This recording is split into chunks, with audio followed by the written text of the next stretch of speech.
La Formule 1 de retour à l'Autódromo Hermanos Rodriguez. Bienvenue à vous si vous nous rejoignez. Salut Yannick qui est avec moi, le rédacteur en chef du site spiritf.com. Bonjour Yannick. Salut Guillaume, comment ça va? Eh ben ça va, ça va. Un Spirit FE podcast spécial Mexico aujourd'hui, présentation du sommaire.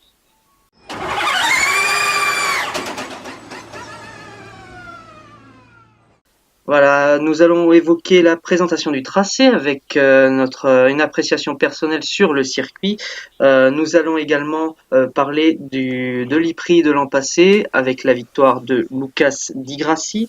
Les statistiques du circuit seront connues de tous. Yannick Armango se prêtera au jeu du question-réponse spécial Mexico. Les Ça dernières va être nouvelles compliqué. les dernières nouvelles de la Formule 1 à l'actu et enfin un petit pronostic de fin de podcast pour bien terminer ce spécial Mexico. Comment ça va Yannick? Écoute, moi j'ai la forme, je suis content d'être avec toi sur ce podcast, et puis vers l'infini et l'au-delà, hein. Eh ben, allons-y gaiement alors. Donc nous allons évoquer donc le premier sujet, présentation du tracé. Est-ce que tu peux du coup nous décrire le circuit Hermanos Rodriguez comme son nom l'indique, les frères Rodriguez qui ont couru en Formule 1 dans les années 60. Oui, eh ben écoute, c'est un circuit qui est connu de la Formule 1, hein. Il y a eu déjà des courses, deux, si je ne me trompe pas. Donc c'est un circuit de 12 virages, hein, assez rapide, avec une longue ligne droite. Elle offre de bonnes possibilités de dépassement, on l'a vu déjà l'an dernier, de crash aussi, et de nervosité. Certains pilotes perdent patience. C'est un Bon, circuit ben, où il est très difficile de doubler. On oui, mais, a, on mais a quand vu, même, je trouve ouais. qu'il y a quand même de bonnes possibilités de dépassement quand même, que ce soit en bout de ligne droite, On a déjà vu des Ouais, dépassements sur ce circuit, ce qui prouve que même si les dépassements sont plus difficiles et donc beaucoup plus rugueux, ça améliore le spectacle de l'E-Prix. oui, mais bon, bah, après, il y a d'autres caractéristiques, hein. Par exemple, c'est un circuit qui est à 2500 mètres d'altitude, hein. C'est le tracé C'est qui est le ça. plus haut perché de la saison de Formule 1. Il me semble du monde entier, je crois d'ailleurs, hein. Je crois que c'est le circuit qui est le Je plus haut. pense qu'il y a très peu, peut-être le circuit du Mont Fuji au Oui, Japon. peut-être. Peut-être. Sinon, c'est vrai que le circuit du Mexique, on a pu le voir notamment lors des précédentes éditions ou des éditions du Grand Prix de Formule 1, les monoplaces et les pilotes souffrent énormément De du l'altitude. manque Ouais, ouais, c'est d'oxygène clair. Ouais. et puis des conditions extrêmes que propose le pays. Non, bah après, bon, bah après, c'est un circuit qui est connu, hein, parce que bah, la Formule 1 y va, donc les pilotes le connaissent. C'est un qui est assez long, hein, qui fait plus de 2 kilomètres. Donc Que, je pense il y a de quoi que s'amuser. penses-tu de ce circuit, Yannick, comparé au circuit européen en Formule 1? Que penses-tu de ce circuit qui est... Est-ce que c'est vraiment une manche phare pour toi, l'E-Prix de Mexico? Est-ce que c'est une manche que tu attends toute la saison ou au contraire, est-ce que tu trouves que cette manche a peu d'importance comparé à l'E-Prix de Paris au final à New York? Alors, bon, je pense que déjà, c'est une des courses les plus spéciales de la saison, parce que c'est pas un circuit en ville.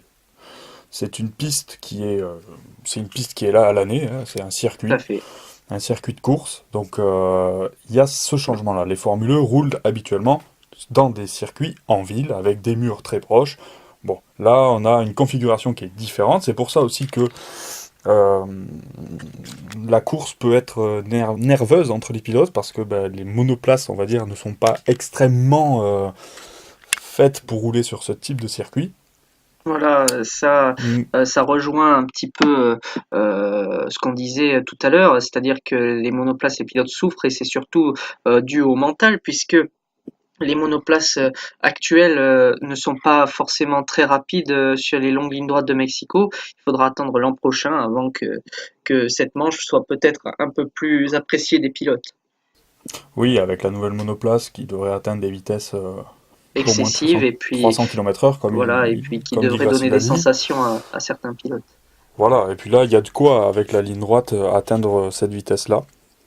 tout à fait. de longue vitesse. Donc je pense que cette année, ça va être une bonne course, hein. Il y a de quoi, de toute façon, avec des forces en présence comme les Tichita ou les Mahindra. Mais c'est vrai qu'on se régalera réellement l'an prochain si l'IPRI reste au calendrier, évidemment. On ne sait pas. Évidemment, puisqu'il devrait y avoir une refonte complète du calendrier. Est-ce que tu penses que Mexico pourrait garder son IPRI ou est-ce que tu penses que cette manche va sauter du calendrier puisqu'on sait que certains circuits ne pourront pas accueillir la Formule 1 l'an prochain de par sa plus grande largesse et puis ses performances décuplées. Bah écoute, moi, bon, de un, ce circuit il est impressionnant quand on y voit des Formule 1 dessus. Aujourd'hui, les Formule E avec les monoplaces, comme on l'a dit tout à l'heure, c'est moins impressionnant. Il va falloir voir ce que ça donne avec des nouvelles. À titre personnel, je suis pas un fan parce que pour moi, la Formule E doit être vraiment dans les centres des villes. Ça doit vraiment frôler les spectateurs, ça doit vraiment être très très proche. Voilà.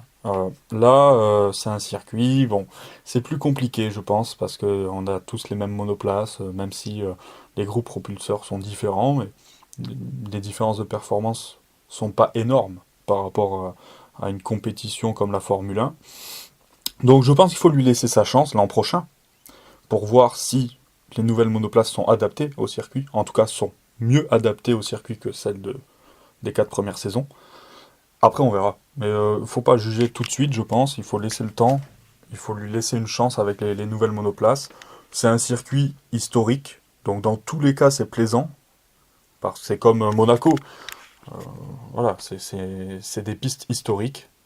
Voilà. Si aujourd'hui on nous dit la Formule 1 va aller à Silverstone, on sera tous contents, je pense.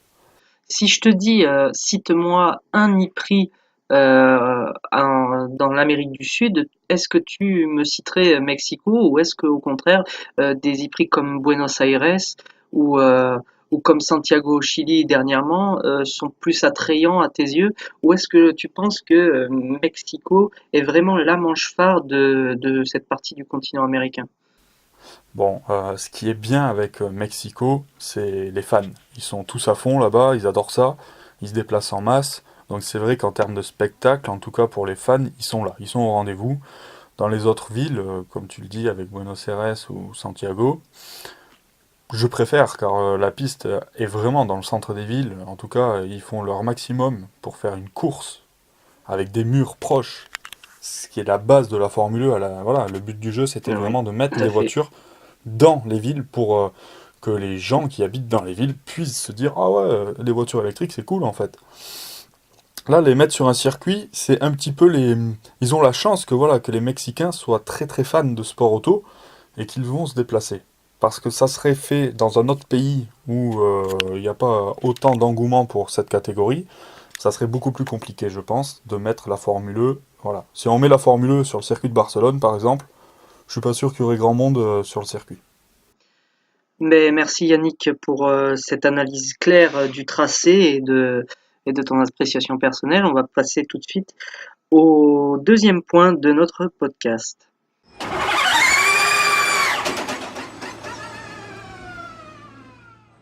Et oui, donc Guillaume, comme tu le disais, on passe donc au résumé de l'IPRI de l'an dernier. Globalement, Lucas Di Grassi s'était imposé. Qu'est-ce qu'on peut retenir de cette course pour toi? Qu'est-ce qu'on peut retenir de cette course? C'était la première fois que Sébastien Buemi ne connaissait pas la victoire la saison passée. Et du coup, la première victoire de Lucas Di Grassi euh, en quête de son titre de champion du monde.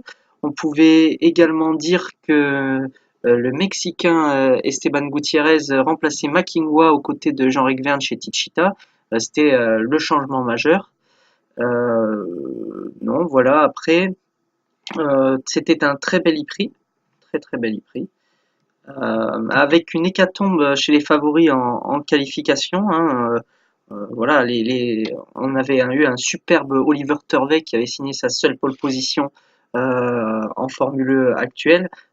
Placer une NIO aussi haut, c'était quand même une belle performance du jeune Britannique.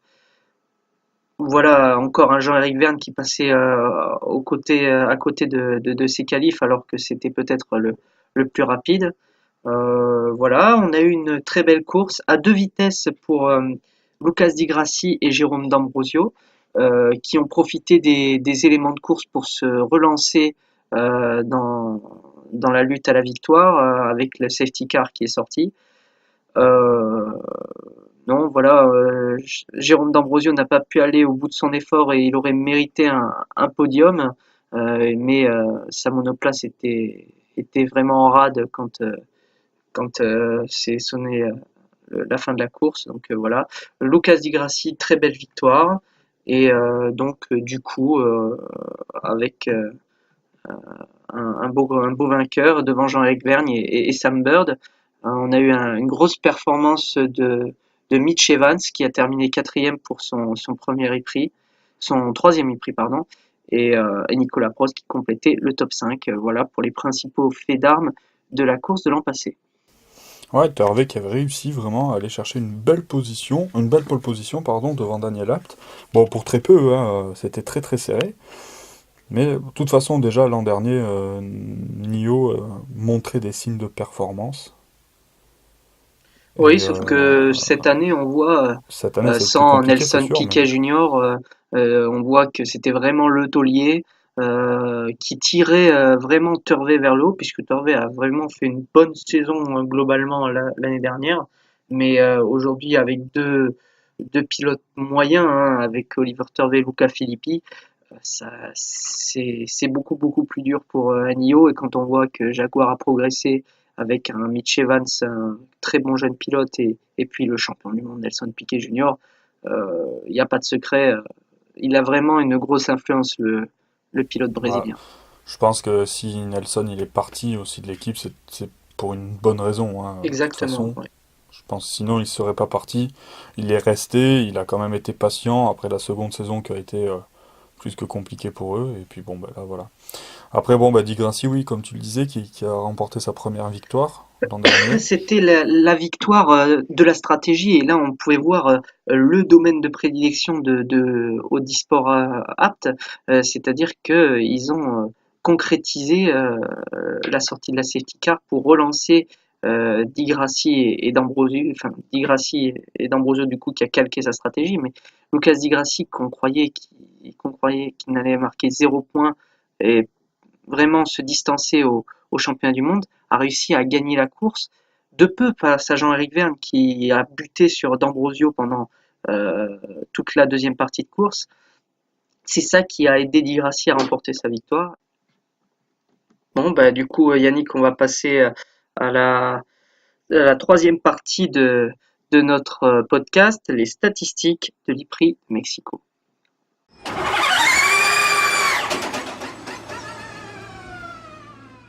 Donc, Yannick, peux-tu voilà, nous parler quelque peu des statistiques de cette prix de Mexico et de ce circuit? Oui, bon, bah c'est un circuit qui est pas typique à la Formule E, hein, qui fait 2 kilomètres, presque 2 km 100. Donc un tracé long de 17 virages. En termes de statistiques au niveau des pilotes et des performances, donc le dernier vainqueur de l'E-Prix de Mexico de l'an dernier, c'est Lucas Di Grassi, comme on en a parlé il y a un instant. Record du tour en qualification, 1 minute 02.8. Donc on verra, normalement les pilotes devraient pouvoir battre cette performance, tout comme le record Normalement. du tour. Ouais, Tout tout comme dépendra le... aussi des conditions météo de cet IPRI. On n'est pas, pour le moment, on est encore trop loin pour savoir faire une quelconque prévision météo, mais ce sera vraiment le point clé pour avoir des records qui tombent. Oui, oui, c'est sûr que s'il pleut, le record tombera pas. Ça, Non, mais même ça s'il c'est fait clair. trop chaud, hein, même s'il fait trop chaud, Oui, on va avoir des batteries qui vont chauffer, ça va pas le faire non plus. c'est clair. Non, c'est sûr. Alors après, bon, les équipes, voilà, sont souvent très performantes en course aussi. Oui, Là, le record du tour, il est d'une minute 02. On fera un point lors du podcast d'après-course exactement. par rapport aux statistiques, si les pilotes ont réussi à aller améliorer ses performances. En tout cas, je pense que les voitures sont capables, elles ont progressé et elles devraient être capables Clairement.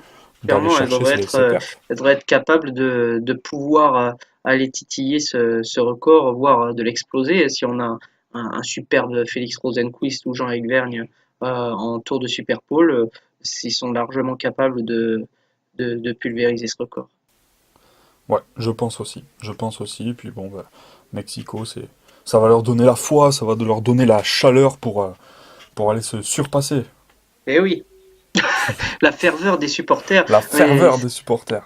c'est vraiment un élément qui compte dans l'environnement du pilote, même ils essayent de faire abstraction et de se concentrer sur leur course, ils n'en oublient pas quand même que s'ils font l'e-prix à la maison ou que, ou qu'il y a une très bonne ambiance, ça galvanise les pilotes pour l'e-prix. Il y avait Esteban Gutiérrez, non, l'année dernière, Oui, lors de cet e-prix. oui. C'est dommage, moi j'ai trouvé ça dommage qu'il n'ait pas continué. Moi, voilà, je pense que c'est du gâchis d'avoir voulu tenter son expérience en IndyCar parce que je pense que clairement il avait sa place chez Techeetah et quand on voit les performances de Techeetah cette année, je pense qu'il peut s'en mordre les doigts puisque aujourd'hui il est nulle part en IndyCar. Je crois qu'il est redescendu même un cran en dessous. Je crois qu'il est en Indy Light. C'est dommage C'était une super opportunité, hein. Remplacer Sébastien Bourdet, c'est pas donné à tout le monde dans un bon team d'IndyCar. Mais quand Sébastien Bourdet est revenu, il y avait plus de place pour les deux. Ouais, Et Gutiérrez en a fait les frais. Donc c'est dommage. c'est Ça aurait dommage été une pour lui belle paire puisque de c'était pilotes. oui, je pense que ça aurait pu faire Ouais, des étincelles comme avec André Lotterer cette année. tout à fait. Ouais, Gutiérrez qui, on se rappelle de son passage en Formule 1, brillant. Oui, brillant par son inexistence, peut en parler comme ça. À part sa superbe course à Suzuka, mais Ouais, il faut dire aussi il a vraiment été très peu chanceux. Je crois que c'est le pilote sur les 3 dernières années qui a fini le plus de fois 11e sur toutes les courses confondues. Hein. Il a dû finir au moins sur les 3 dernières saisons, donc du coup il a fait 3 saisons, il a dû finir 15 fois 11e ou quelque chose comme ça. Donc ça ferait quand même quelques points en plus à son palmarès, mais bon, et malheureusement c'était pour lui, la relativement peu. 11e place ne délivre aucun point. Aucun point. Les pilotes peuvent s'estimer heureux que maintenant, jusqu'à la 10e Ouais, place, le top 10, tout à fait. voilà. C'est clair. Bon, bah, très bien. Tu veux peut-être passer à la rubrique qui me fait tant peur, qui me fait tant Ah trembler? là, on va passer à ton moment préféré, Yannick. C'est la Ah oui, rubrique t'as raison. questions-réponses. Ouais, la rubrique questions-réponses, celle que je préfère. Bien sûr, hein, Guillaume, tu sais tout à fait que j'adore ça. Tu Et- sais tout à fait que je connais exactement chaque prix. Ah ben écoute, tu vas être gâté parce que là, spécial Mexico, je veux pas dire, mais c'est quand même assez costaud. Il J'ai faut, il, essayé f- j'ai il faut essayé de pas. faire quelque chose relativement correct, mais c'est pas forcément évident. Oublie pas quand même que j'ai été très sympa avec toi lors du dernier Je podcast n'oublie pas, je et que n'oublie pas. si tu me plantes sur ce podcast, attends-toi à des représailles après la course à Mexico. J'ai essayé de faire de mon mieux. Écoute, Eh ben j'ai écoute, pas été trop vache, je pense. mon jugement sera là et présent. Bon, allez, c'est parti, jingle.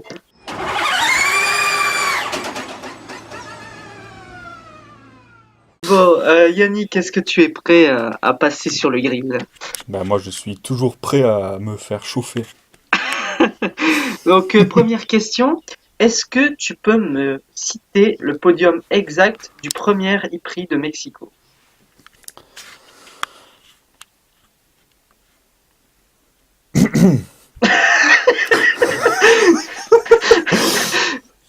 Là, comme ça, là? Ah, Ben écoute, laisse-moi un peu c'est de la temps d'aller première voir sur question. Spirit. Attends, un site internet, ça sert à ça, merde.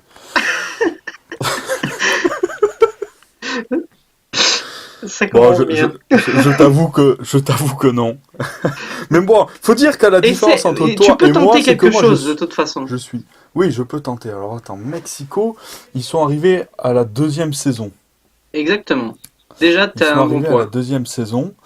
J'ai un bon point. Très bien. Euh, Qui c'est qui dominait la deuxième saison? C'était Buemi, c'était Nelson. Non, Nelson, non, c'était Buemi et Di Grassi. C'est pas Jérôme D'Ambrosio qui a La gagné? victoire est revenue à Jérôme D'Ambrosio, tout à fait. On a Ouais. déjà 1 sur 3. Parce que je me souviens qu'il y avait eu une belle bataille entre lui et Buemi, si je me trompe pas. Exactement. Donc, Donc Buemi aurait fini 2 ou 3. c'est possible. Ah. T'as déjà deux protagonistes du podium, ce qui est pas mal. Et, et, et- Sachant que voilà, je vais t'aider un petit peu, Lucas Di Grassi avait donc remporté, mais a été disqualifié, ce qui a donné la victoire à oui. Jérôme D'Ambrosio devant Sébastien Buemi, ils avaient lutté merveilleusement tous les deux. Et il nous manque le troisième, Qui qui est le était second pilote Dragon. non, loupé, Merde. c'était Nicolas Prost, mais Ah. c'était pas mal hein, quand même, c'est pas mal. Parce qu'il me semble, Yannick, je me, je pense que tu t'es très bien débrouillé ouais, par des doutes. j'ai le souvenir d'un duel vraiment Renault Dragon Racing sur cette C'est course. ça, il y a eu une très belle bataille entre Jérôme D'Ambrosio et Buemi. D'ailleurs, ils en étaient venus à la touchette, Oui. ce qui avait relégué Buemi en troisième position, puis deuxième après le déclassement de Di Grassi. Et ça avait permis à Nicolas Prost de monter sur le podium fictif, puisque sur le podium réel, Lucas Di Grassi levait les bras. Eh ben mon cochon, tu peux passer à la seconde question. Voilà, deuxième question. Quelle est la seule femme pilote de Formule 1 à avoir participé à l'E-Prix de Mexico? Ça doit être Catherine Ligue.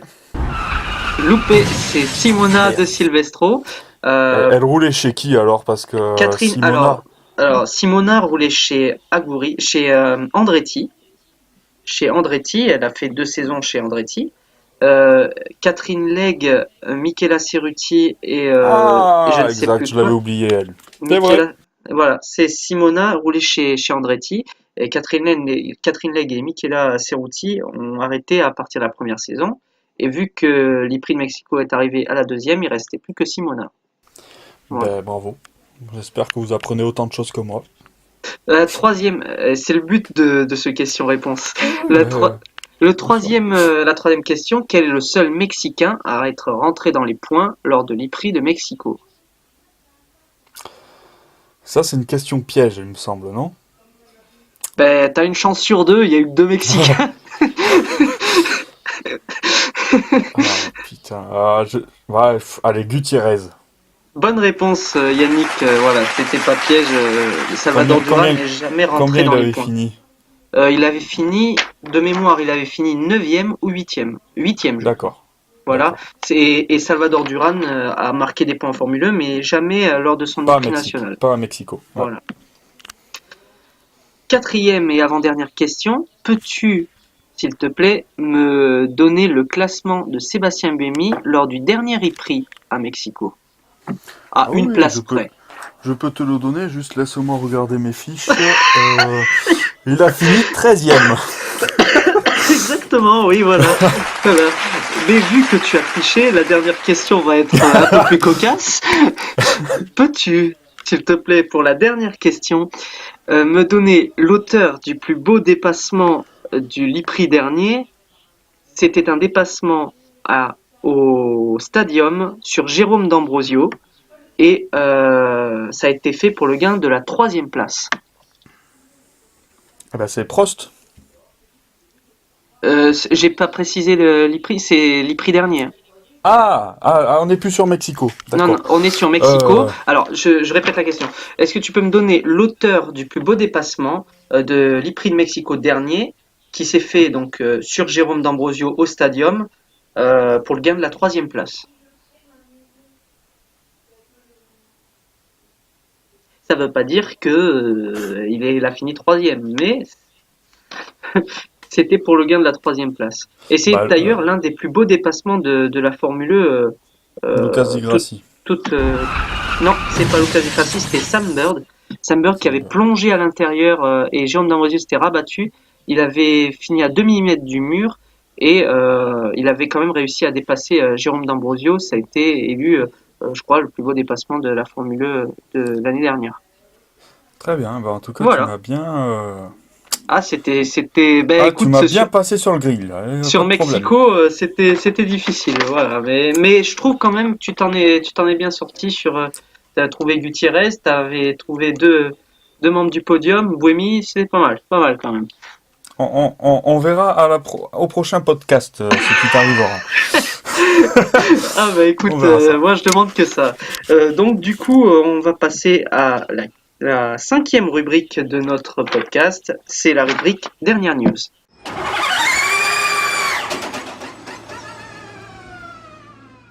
Donc voilà, Yannick, dernière news avant l'E-Prix de Mexico.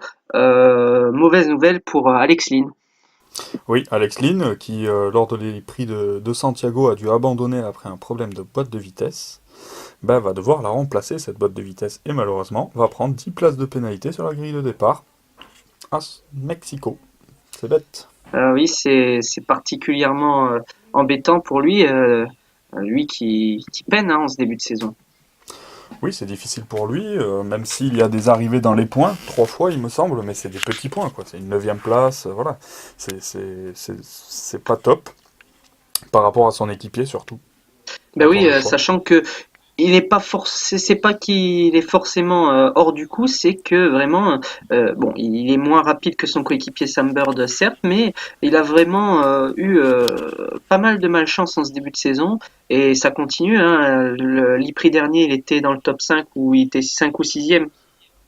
Cette panne mécanique lui a coûté beaucoup de points. Je pense que c'est vraiment un des jeunes pilotes qu'il faut suivre ce début de championnat. Mais là, il va être hors du coup, même si en Formule E, tout reste Rien possible. n'est jamais fini, tout à Voilà. fait. C'est clair. Autre news, Félix Rosenqvist qui n'abandonne pas ses espoirs de Formule 1. Ouais, ben, Félix, c'est son rêve, la Formule 1, il le dit clairement, et il explique aussi qu'il est en bonne position pour y arriver, qu'il est dans le bon championnat, que pour lui, pour aller en Formule 1, c'est la meilleure opportunité qu'il peut avoir, c'est grâce à la Formule 1, car il se bat contre des pilotes qui ont été en F1 et des pilotes très très qualifiés, et donc il est en train de prouver en ce début de saison qu'il est capable de les battre, et pour lui, bah, c'est suffisant pour dire je suis un potentiel pilote de Formule 1. Après, Voilà. ce qui est normal, puisque Félix a quand même réussi dans toutes les catégories il est passé, mais un manque de budget ou même un manque de De reconnaissance soutien. hein, Ouais, tout à fait. a plombé sa carrière, alors qu'il est vraiment, c'est vraiment il est jeune encore, donc il a peut-être ses chances quand on voit un Brandon Hartley qui a sa Revenir deuxième comme ça, chose chez c'est Toro clair. Rosso, Des années c'est plus tard. inouï. Euh, il peut continuer à rêver. Après, il y a aussi d'autres jeunes pilotes qui poussent. Je vois C'est le mal problème. Félix en Formule 1 dans les années à venir, puisque des George Russell, des Lando Norris ou des Nick De Vries devraient passer devant. Euh, Ça va être difficile, mais pourquoi pas pourquoi pas? Qu'est-ce que toi tu en penses? Est-ce que tu penses qu'il peut devenir le premier pilote de Formule 1 à être transgressé en Formule 1? Alors, c'est pas déjà tout à fait le premier pilote à faire le pas vers la F1, Oui, il y a parce eu qu'on Pierre va prendre en Gasly. exception, voilà, Pierre Gasly qui a Ouais. fait, bon, certes, il a fait que 2 courses, mais il y a Pierre Gasly. En tout cas, je pense que Félix Rosenqvist, il est capable. Il est capable d'être performant, je pense, en Formule 1. Le problème, est-ce qu'il aura sa chance? Je n'arrive pas à voir qui pourrait lui donner. Voilà, c'est ça À le part, problème. voilà, chez As, on est très clair pour le moment, on veut garder le même duo de pilotes. Je sais Et puis pas, après, Sauber, ils sont soutenus par Ferrari maintenant. à quoi bon aller Toro Rosso, c'est s'entêter mort. à piloter pour une écurie de fond de grille en Formule 1 alors qu'il pourrait être multiple Tout à champion fait. dans d'autres catégories comme À moins, l'IndyCar ou la Formule à 1. moins qu'il décide de se lancer un peu comme Fernando Alonso dans un double programme. Mais ça Voilà, semble compliqué. mais Ça semble ça reste compliqué pour lui. compliqué. Voilà, puisqu'il faudrait qu'il fasse l'impasse sur l'une ou l'autre des programmes. Et est-ce que Mahindra sera d'accord pour le laisser faire? C'est difficile à dire. Ouais, c'est difficile. C'est difficile. Maintenant, ça reste pas impossible pour lui. Je pense qu'il a une chance. Maintenant, elle est très minime. Et comme tu le dis, je pense qu'il vaut mieux qu'il se concentre vraiment sur la Formule E et qu'il progresse dans ce domaine-là. Vraiment. Et puis, de toute façon, Et là, il est en lice pour le titre, donc entre choisir le titre en Formule 1 ou finir 15e en Formule 1, je pense que le choix, il est vite fait. Même si la Formule 1, ça reste le sport automobile numéro 1 et tout ce que vous voulez, gagner un titre de champion du monde en Formule E, ça reste quand même... Ça reste une belle ligne sur le voilà, CV et sachant la place que prend la Formule 1 actuellement, c'est, je pense, non négligeable pour un pilote comme Rosenqvist. clairement. Bon, bah écoute, merci pour cette revue de news, Yannick. On va passer à la dernière catégorie de ce podcast, pronostic.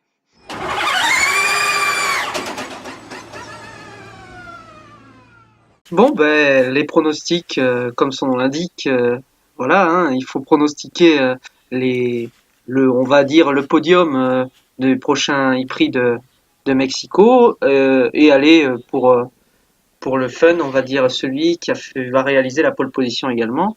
Yannick, est-ce que tu veux commencer? Est-ce que tu veux que je Alors commence? écoute, moi, je suis vraiment pas bon pour ça. Alors, je vais Sachant que tout c'est simple... très aléatoire et que ça n'a Oui, aucune valeur, mais je c'est vais du coup inviter une personne qui a un don pour ça. C'est tout simplement mon frère, qui a vraiment un don pour les statistiques. eh ben, accueillons ton frère. Bonjour Nolan. Du coup, voilà, Yannick étant mauvais pronostiqueur et apparemment toi ayant un don pour ces pronostics, en fait, je voudrais te demander qu'est-ce que toi tu pronostiquerais pour le prochain Prix de Formule E, podium et pole position. Alors pour le podium, je dirais, je pense, Buemi en tête, déjà, c'est sûr. Ouais. Euh, Suivi de... C'est une bonne question. C'est une bonne question. Tu poses des questions difficiles, Guillaume. Ah ben t'as vu mon question-réponse, c'était pas facile. Alors, deuxième. En deuxième, Rosenqvist. Ouais, pilote Rosenquist, Mindra, ok. très bien. Mhm. Allez, il en reste qu'un et l'auteur de la pole. La troisième place. Ah, Eh, il faut il est qu'il prenne bon, mais son il prend temps, du hein. temps. Hein. Voilà, Ouais, il ouais, faut c'est- non, mais il faut qu'il prenne son temps. On va combler, C'est on ça, va c'est- parler tous les deux, Guillaume, en attendant. faut- Alors, il- Guillaume, sinon, comment ça va? Il fait beau à 7? Ah ben déjà je suis pas à 7, je suis à Bordeaux, mais il fait beau, il Ah fait merde. beau, beau et frais. Bon. Ok. Bon. C'est bon, tu l'as? Ouais. Ah.